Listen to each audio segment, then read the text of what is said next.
but it's the idea that if kids are busy, if kids are engaged, they're going to be happier, they're going to be more successful and less prone to some of the problems in the community.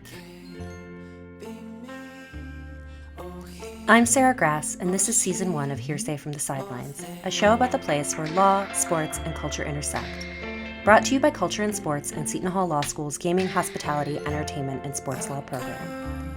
Welcome to Episode 3, Tarnished Gold.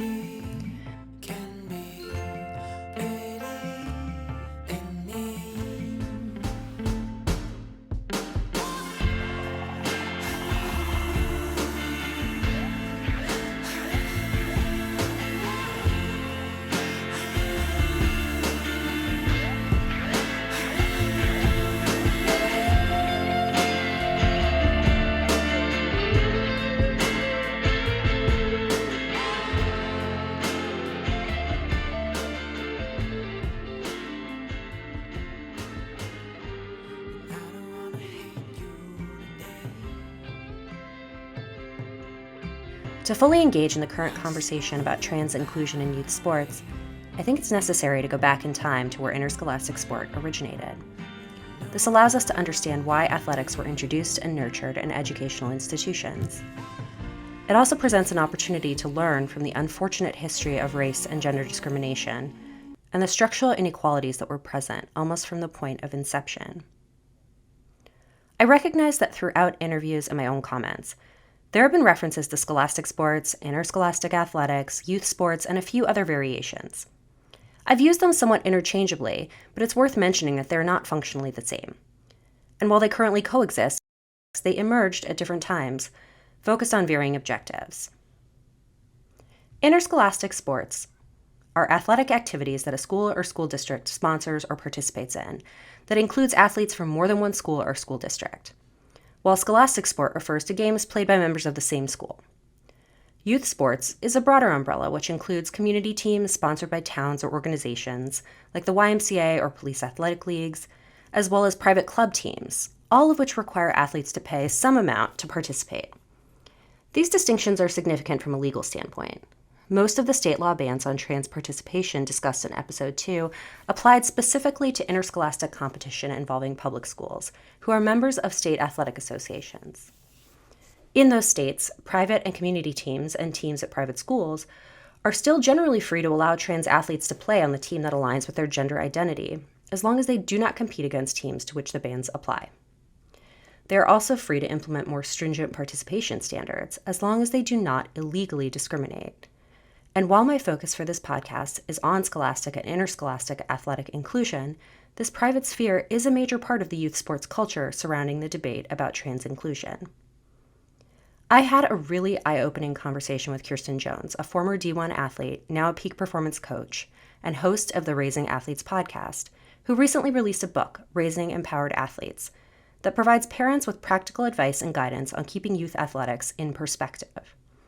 For someone like me who never participated in competitive sports as a kid or adolescent, the book also gives an inside look at how youth athletics can become all-consuming for some families.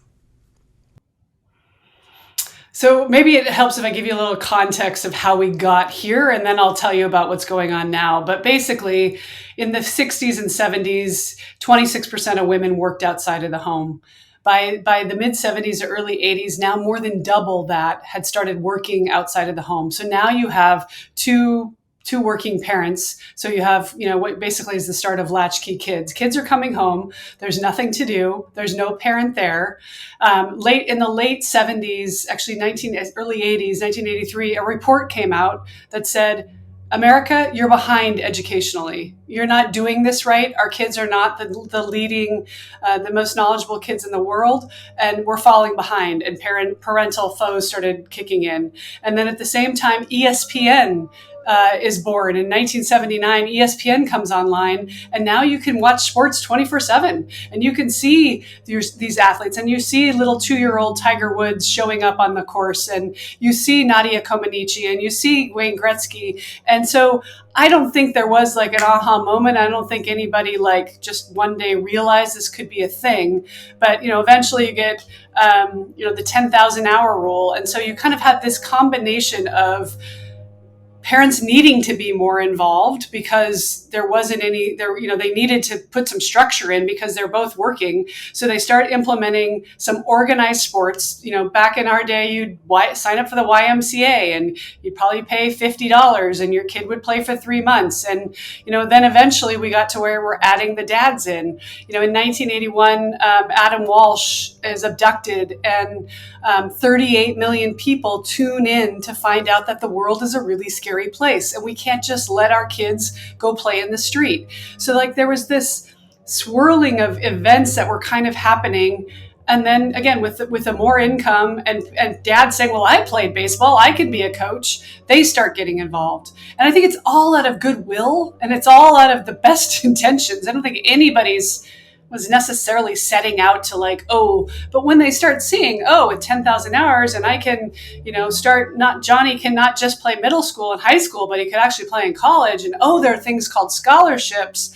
It started to be, the dial just started slowly getting turned up. To your question today, what's happening is I live in Los Angeles. There are a lot of places in America now where you can't even find a rec team for anything north of 10 years old, which is crazy. What about the 15-year-old kid? I was doing my book talk the other night and the mom's like, my daughter's 13. She wants to play soccer. She just wants to play. She doesn't care about playing in college. She just wants, where's the team that she can just sign up and go have fun? And unfortunately, in a lot of these places, you have to sign up for your school team. That's about all that they're offering, because now clubs, it's all pay to play.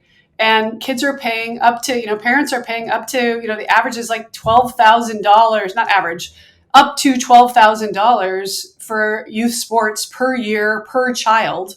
So all of your disposable income, there's no more family vacations because, my son plays basketball. He gets 36 hours off at Christmas this year, right? There's no more spring break. There's no more summer break, because if you want to make the top travel team, you got to be there June, July, and August. So it's shifted. And, as parents buy into that, then, if Johnny doesn't play at 10, then he won't make the team at 12. If he doesn't, so the FOMO of you got to buy in early or he'll be behind. And it's gotten out of control. With private youth sports at such a competitive level, it's not entirely surprising that the dial on school sports has been turned up. We've traveled so far from where sports and education first intersected and became so intertwined. Historians report formal physical activity programs like gymnastics and swimming emerging in private U.S. secondary schools as early as the 1830s, as well as student-run sports clubs. Organized entirely by students, some of these clubs soon came together in informal competitions in the 1850s, although the list was relatively small and comprised entirely of boys' prep schools in New England and the Mid-Atlantic. But with free public education starting to emerge in the United States, competitive sports in public schools would slowly start to develop over the next several decades. Enrollment in public secondary school eventually surpassed private school enrollment in 1888. Educators of the time believed that schools, since they were taxpayer-funded, should be inclusive of all students. The Chicago Board of Education wrote in 1906 that, quote, "The American common school system stands for equal opportunities for all pupils to get a preparation for the responsibilities that come with maturity." As the nation moved into this new progressive era, sport took on a new role in a post-war, post-Victorian society. Sports gained popularity as a way to keep middle and upper-class boys strong and virile in the absence of manual labor, as well as to channel the energy of working-class youth who, quote, left to their own devices, might turn their fervor towards sexual and criminal delinquency. In addition to school athletics, sports teams were facilitated by community organizations like the YMCA, settlement houses, and churches. While many earlier youth athletic competitions were organized by the athletes themselves, that quickly started to change. For a few decades, physical education as part of a school curriculum had been developing alongside but independently of extracurricular sports.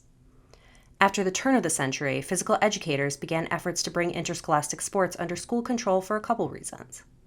First and foremost, students liked it more than gym class. They found it more engaging and fun than repetitive physical exercises. And educators recognized the importance of athletic competition to character development.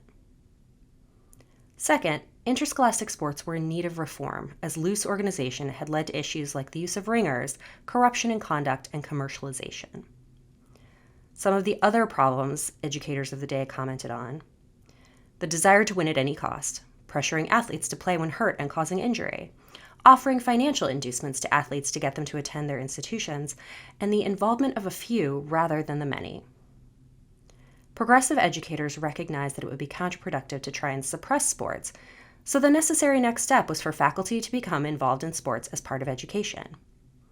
In its earliest days, interscholastic athletics were explicitly intended to provide what Kim Murako referred to in episode 1 as basic benefits to all participants: health, scholarship, moral and manly character, and self-control, with just a hint of group benefit in the form of fostering school spirit. Law professor and sports lawyer Bob Boland and I talked about how this history of benefits and participation in sport has carried over into our current social climate, particularly whether the group benefit is still an important element of interscholastic athletic competition. He agreed that this is still an important aspect of sport in the school setting. In a perfect world, the community is the first beneficiary of a vibrant high school athletic program. That retention rates in school, graduation rates among athletes, behavioral issues, just community feeling tend to be heightened when there's a successful, vibrant, large scale participation in high school athletics. And we think about it. It's sort of, and it may be a historic and archaic model to some degree, but it's the idea that if kids are busy, if kids are engaged, they're going to be happier, they're going to be more successful, and less prone to some of the problems in the community. There are also special benefits enjoyed by top athletes, once just bragging rights, but now far more substantial. There were, and still are, also benefits to their institutions. Again, while this was historically in the form of school spirit, name recognition, and perhaps some prestige, it has evolved over time. Here's a bit more from Bob talking about how successful athletic teams can have a huge impact on their school's academic rankings and overall financial well-being. In the 1990s, the University of Miami had a bit of a renaissance in college football. That came at some price. They were federally investigated for a Pell Grant scandal. They were placed on probation for NCAA violations. But the University of Miami's SAT median increased in their entering freshman class during that time period, increased by about 100 points, and they went up in the rankings broadly. You can trace this in a number of schools, and probably no school is a better beneficiary of this than maybe Duke University from its basketball tenure. I kind of correspond in age with this. I'm a guy who played football in the Ivy League and was really looking exclusively at Ivy schools when I was graduating from high school and where I would play. And to me, Duke was a nice school in North Carolina. In the course of my time graduating from college, they had a renaissance in basketball. Their SAT median had jumped by 200 points, and they were getting kids that would normally go to Harvard or Yale or Stanford. So everybody kind of wants to be in this happy kind of panaceic campus that athletics can create. With so much at stake, it makes sense that schools want some say over student athletics. Naturally, once educators stepped in and invested in sponsoring formal competitions, it became necessary to create a system by which standards and rules could be promulgated and enforced across institutions. High school athletic leagues and state high school athletic associations quickly emerged as the bodies who would dictate which students could play. And these types of associations still exist to serve this function, although they've certainly grown in scope and size. What this meant at the time, and still means today, is that participation in interscholastic athletics is not necessarily open to everyone.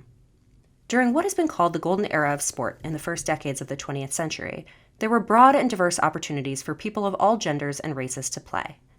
But as school athletics grew in both popularity and importance, they also became more divided. In some cases, merely mirroring race and gender divides that already existed in American culture, but often going further to maintain separate and unequal playing fields for both female and Black athletes. In segregated parts of the country where existing athletic associations were officially whites only, Black high schools created their own athletic programs with structures similar to those at white schools. They also formed separate athletic associations, which facilitated the development and growth of their interscholastic athletic programs up until the Supreme Court's decision in Brown v. Board of Education led to the desegregation of school sports throughout the South. Most Black college athletes played at one of the country's historically Black colleges and universities, HBCUs, but a small number played on teams at northern universities like Harvard, Penn, Michigan State, and Rutgers. But just because they were allowed at the school or on the team did not mean that they were always welcome or fully supported. Veteran sports writer and professor David Wiggins wrote in his book, More Than a Game, A History of the African American Experience in Sport, quote, "The rate, pattern, and degree of exclusion of African Americans from predominantly white organized sport was largely dependent on the status and prominence of the sport in question, as well as the context in which they were held." As an example of this, Paul Robeson, who played football at Rutgers from 1915 to 1919, was kept out of a home football game against Washington and Lee when that visiting team refused to play against him. And this was not an isolated incident. There were many similar examples over the next 2 decades from multiple schools. Teams from Chicago's Phillips High, a largely Black school, struggled to find opportunities for postseason competition outside the city, and even within the city suffered racial bias from both crowds and officials when playing white teams. The end of legal segregation did not bring an end to racial discrimination in sports. In 1955, an all-Black team of 11 and 12-year-olds from the Cannon Street YMCA Little League team from Charleston, South Carolina, were unable to compete in the city, state, and southeastern regional tournaments because white teams refused to play against them. Wiggins notes in his book that these boycotts weren't maintained by white children, who at that point were used to playing with and against Black children, but by their parents. The 1963 NCAA basketball championship game between Loyola Chicago and the University of Cincinnati made history when 7 of the 10 starters on the court were Black, upending the racial quota maintained by college basketball coaches up to that point. And shockingly, Mississippi State University's men's basketball team did not integrate until 1972. As Black athletes were grappling with institutional racism as they rose to new levels of athletic competition, they were also forced to contend with racialized theories about their athletic superiority. These arguments sought to invalidate or diminish the success of Black athletes by attributing it to racial characteristics, rather than hard work or discipline. USC and Olympic track coach Dean Cromwell wrote in his book that closer proximity to our primitive origins made Black athletes better at sprinting and jumping, that the, quote, ability to sprint and jump was a life and death matter to him in the jungle. His muscles are pliable, and his easygoing disposition is a valuable aid to the mental and physical relaxation that a runner and jumper must have, end quote. Multiple research studies were undertaken to identify what innate physical differences could be credited with the high performance of Black athletes, none of which managed to put an end to this debate. In a Sports Illustrated article published in January of 1971, Martin Kane's essay, An Assessment of Black is Best, resurrected this myth of Black superiority in the public sphere. In it, he cites a number of dubious sources to support his arguments, crediting everything from body proportions, denser bones, hyperextensibility, general limberness, and more white muscle fibers with Black excellence in speed and power sports. This scientifically ungrounded theory of Black dominance in athletics reemerged yet again years later in John Anteen's book, Taboo, Why Black Athletes Dominate Sports and Why We Are Afraid to Talk About It. As one reviewer noted at the time, the book does little more than present selective examples of Black athletic success without providing any real evidence of cause. This included what Wiggins called a convoluted explanation about the differences between distance runners and sprinters resulting from variations in lung capacity, muscle mass, body size, muscle fibers, enzymes, and centers of gravity. Again, making the claim that Black bodies were somehow better designed to run short distances than white ones. Along similar lines, biological difference has historically been weaponized against the full inclusion and support of female athletes. Around the time when recreational sports started to grow in popularity, medical science still openly characterized women as the weaker and physically inferior sex due to their reproductive systems. To combat the possible harm to those fragile systems caused by women pursuing higher education and pulling all that blood to their brains, some doctors recommended moderate physical exercise to, quote, return energy to the body and strike a proper balance between physical and mental activity. But as girls' enthusiasm for competitive physical activities grew, so did fears that athletics would disrupt traditional gender norms and threaten both women's health and their morality. Female physical educators of the day went to great lengths to protect women and girls from the corrupting effects of athletic competition. And by the 1920s, intercollegiate sports for women were stifled, and intramural sports considered more moderate, like golf, tennis, and horseback riding, were promoted as alternatives. These same groups of educators led the fight against community and high school sports for younger girls who they feared would be exploited or pushed into overexertion by promoters, coaches, and the media. Studies in the 30s and 40s found only 16 to 17% of colleges had intercollegiate varsity sports for women, and 36 states offered no high school sports tournaments for girls. State athletic associations would sometimes take on governance of girls' sports in order to sabotage them, like in Wisconsin, where the state association voted 169 to 22 to govern girls' sport, but then voted against sponsoring any interschool girls' competition. Throughout much of the first half of the 20th century, girls were thought of as physically and emotionally unsuited to public athletic competition. Their small shoulders and childbearing hips were simply not conducive to sport performance, it was concluded. Masculine attributes were required for these activities. Even though there was no scientific evidence that strenuous physical activity was specifically dangerous to the female body, there continued to be vocal concern that vigorous competition would use up, quote, more vital energy than most girls have to give. When girls played what were thought of as boys' sports, they often had to do so under different rules.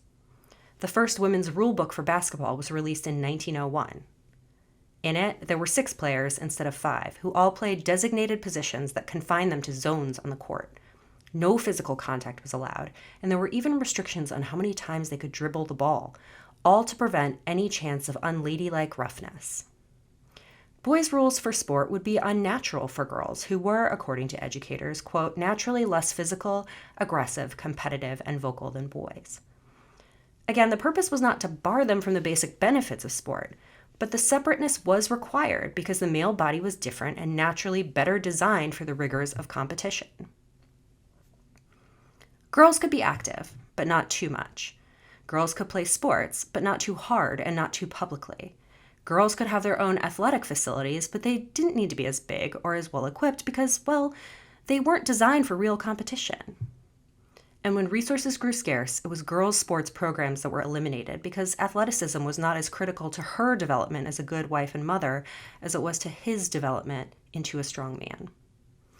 In the next episode, I'll pick up the history of girls' sports with an in-depth look at Title IX and how changes to the law finally gave women and girls the resources and opportunities for meaningful athletic competition. But in reading about this particular strand of sports history, I was struck by the parallels between these racialized and gendered characterizations of athletes and the legislative justification for excluding trans kids from sports, like this section of the Mississippi law.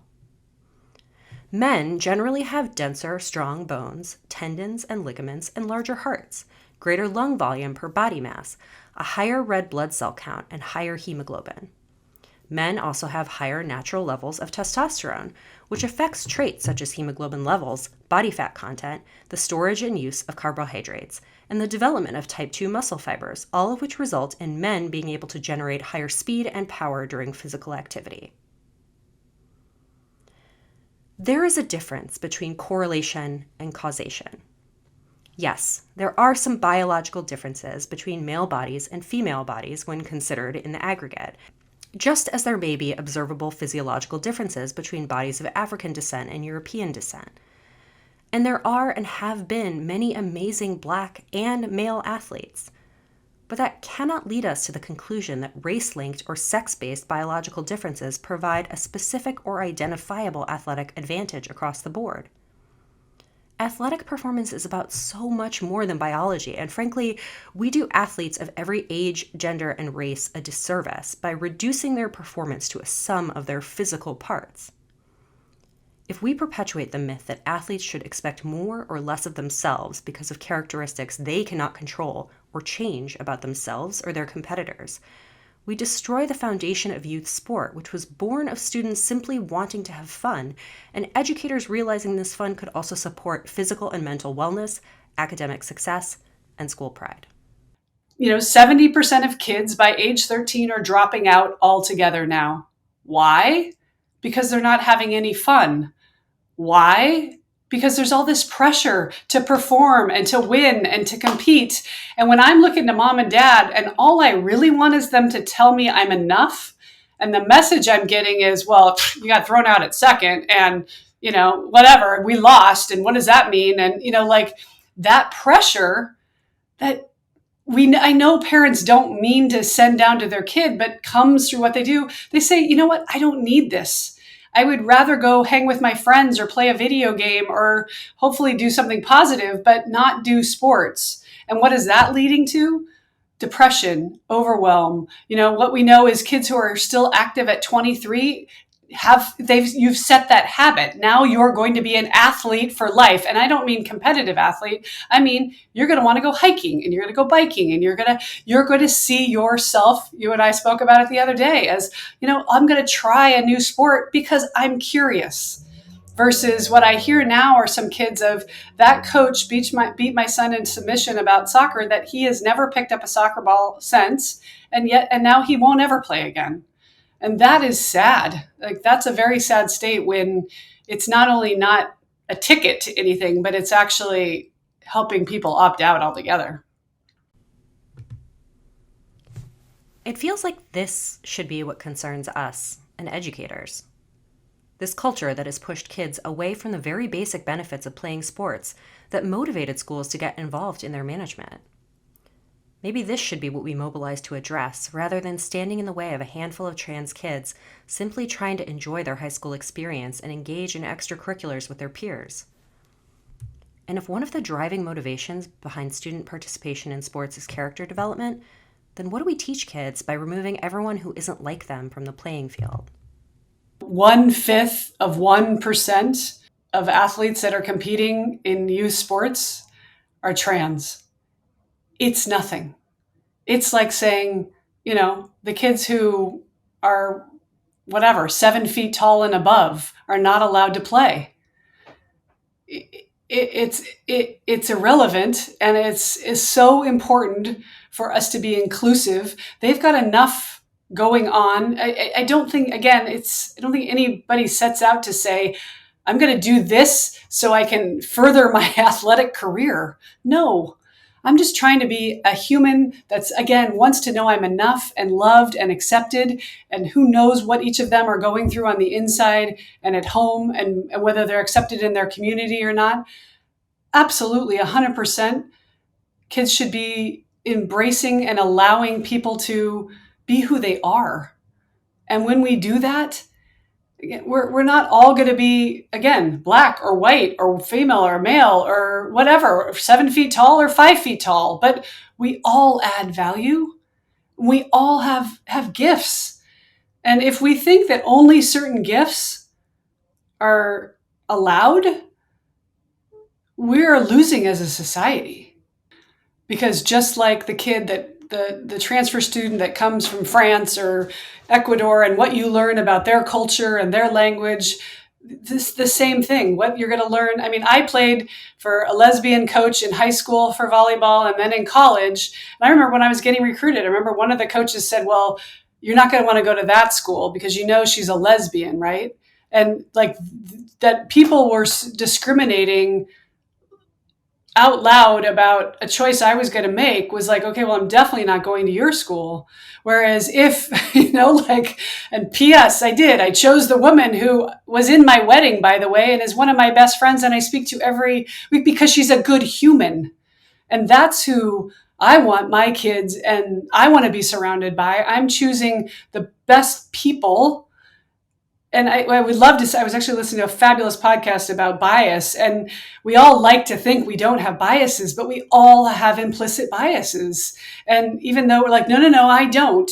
Yes, you do. And unless we openly address and talk and welcome all, we're going backwards. It was interesting to me that in her experiences working with athletes both as a performance and a team coach, Kirsten had observed that most kids aren't playing sports primarily for the tangible special benefits. It's often the parents who are focused on those. But yeah, most kids, I think, they want to be active and they want to be social. Most girls care more about the color of the ribbon in their hair than they care about, whether the team won or lost. And of course, that's the most important thing I say to the parents. The only 6 words your kid needs to hear you say, I love to watch you play. That's it. And so many parents, well, this and that coach stinks, and we're going to go to a different team, and that you are awful. And then that's when it erodes. And P.S., as I mentioned in the book, it's happening in other parts of their life too, right? That's the college cheating scandal. That's message, that subliminal message of you are not enough. So I need to jump in. My ego is involved, and I'm going to go in and talk to that teacher. I'm going to go in and talk to that principal. We're going to change schools. You got an F. It couldn't possibly be your fault. And so that's the gift that you're going to get from sport. Just like when they don't do the homework assignment and they get an F, what did you learn? What happened? I don't know. Well, let's unpack that and allow them to learn for it. And we are living in this snowplow, drone, helicopter, pick your metaphor, climate where we're not allowing them to fail and learn. We've reached a point in this country where we no longer see girls only as future mothers and wives, where women are taking their well-deserved seats at the top of every profession.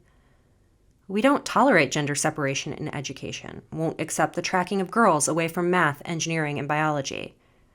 We expect boys and girls to learn together, afforded all the same exposure to information and challenges and developmental opportunities. And when you really think about this, then it makes it a little tougher to reflexively defend gender separation in kids' sports, unless perhaps you are clinging to those Victorian ideals about a girl's lack of vital energy. This isn't simple. Breaking down gender lines in sports is about more than co-ed teams. My son's flag football league is co-ed all the way up to 9th grade, but this morning when I stood on the field watching over 200 kids play, every single one was a boy. All the girls, I found out, play in a separate girls-only division that was created based on demand. And that need for separation, starting as early as 2nd grade, helps to maintain the belief that boys and girls should really play separately. Here's Val Moyer, researcher for Athlete Ally, talking about the need to rethink our rigid adherence to gender separation in sports. But I also think just in general, there's sort of a missed opportunity to think critically about when and where we need gendered categories in sports, especially youth sports, I think. And that could be a great question, like more of an open-ended question about, what about co-ed youth sports? What about different models of play and competition that encourage the kinds of things we want to encourage, like teamwork, communication, confidence, mental health, all of those great things, and downplay the scores and the star player and things like that. And so it's tricky also because I do think non-co-ed girls sports at times is built to combat like the sexism of coaches who might play young boys. Young boys might get more playing time on co-ed teams because of that ingrained sexism.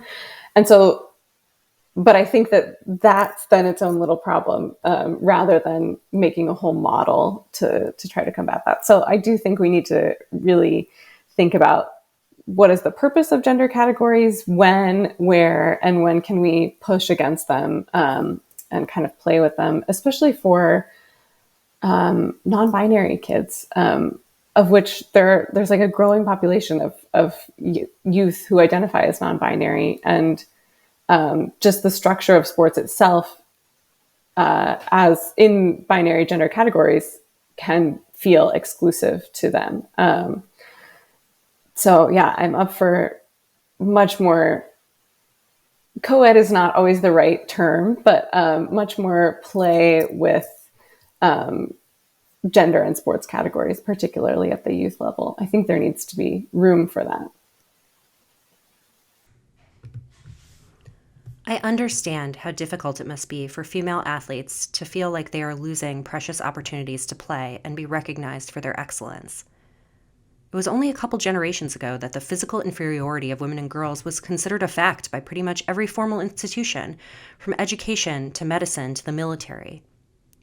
So when female athletes are told that trans inclusion means they will now be forced to compete against bodies who they have been told are biologically superior, it's no surprise that the reaction is not unanimously positive.